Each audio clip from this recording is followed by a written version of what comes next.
రేపు తుక్కుగూడలో జరగబోయే జనజాతరకు ఏర్పాట్లు కాంగ్రెస్ చేస్తోంది. సాయంత్రం 5:30 గంటలకి ముఖ్యమంత్రి రేవంత్ రెడ్డితో పాటు మంత్రులు సభ జరిగే ప్రాంతాన్ని సందర్శించి పలు సూచనలు చేయనున్నారు. ఈ మేనిఫెస్టో యావత్ భారతదేశంలో హిస్టారికల్ ఏది జరగబోతుంది, దీనికి ప్రతి ఒక్కరు కూడా వస్తున్నారు. అంతేకాకుండా ఇవాళ కాంగ్రెస్ వేవ్ జరుగుతుంది, సోనియా గాంధీ రాహుల్ గాంధీ వేవ్ జరుగుతుంది. కాబట్టి అన్ని పార్టీల వారు ఎప్పుడు రావాలి, మా పార్టీలో ఎప్పుడు రావాలి అంటున్నారు. రేపు ఈ జనాభా 10 లక్షల కంటే మించిపోతుంది. 10 నుంచి కాదు 12-13 లక్షల మంది వస్తారు. తప్పనిసరిగా ఈ సభ ద్వారా యావత్ భారతదేశంలో తెలంగాణ ఒక దిక్సూచి అవుతుందనేది నా ఉద్దేశం.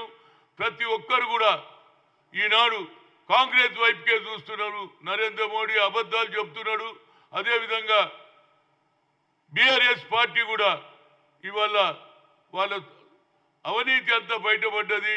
ఏదైతే టెలిఫోన్ ట్యాపింగ్ కానీ, అదేవిధంగా కాళేశ్వరం ఇష్యూ కానీ, మేటిగడ్డ ప్రాజెక్టు కానీ, ఇవన్నీ కూడా వాళ్ళకు మైనస్ అయింది. అందులో భాగమే ఇవాళ వాళ్ళ పార్టీలో ఉన్న వాళ్ళు ఒకరి తర్వాత జారిపోతున్నారు. గతంలో మీరు చేయాలేరా పోయి 19 మంది ఉంటే 12 మందిని తీసుకున్నారా లేదా? అదే ఇవాళ ప్రజలలో ఆలోచన వచ్చింది. ఆ పార్టీలో ఉన్న వాళ్ళు కూడా ఒకరి తర్వాత ఒకరు వస్తున్నారు. కానీ నాది ఒక్కటే, నా ముఖ్య ఉద్దేశం, ఒరిజినల్ కాంగ్రెస్ వాళ్ళకు మాత్రం అన్యాయం జరగొద్దని రేవంత్ రెడ్డిని కోరుతున్నా. అదేవిధంగా కార్యకర్త అనే వారికి న్యాయం జరిగితేనే రేపు వచ్చే ఎన్నికల్లో తప్పనిసరిగా 14 సీట్లు గెలవడానికి శాయశక్తుల కృషి చేస్తాం. అందులో భాగం నేను కూడా నా వంతు బాధ్యతగా గతంలో కూడా అసెంబ్లీ ఎన్నికల్లో అన్ని ప్రాంతాలు తిరిగాను. అదేవిధంగా నాకు ఎలాంటి పదవి ఉన్నా లేకపోయినా హనుమంతరావు అంటే కాంగ్రెస్ అంటేనే హనుమంతరావు అనే జనం ఇవాళ నాకు అవకాశం ఉన్నది. ఎక్కడికి పోయినా జనం వస్తారు. రేపు సభ ఇది హిస్టారికల్. తెలంగాణ సభ కాదు, యావత్ భారతదేశానికే దిక్సూచి.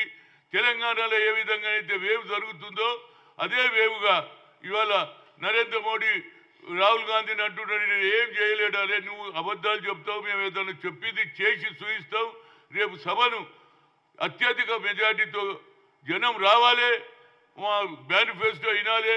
వచ్చే ఎన్నికల్లో పార్లమెంట్ ఎన్నికల్లో 14 సీట్లు గెలవడానికి ప్రతి ఒక్కరు కూడా కంకణం కట్టుకోవాలని కోరుతున్నా.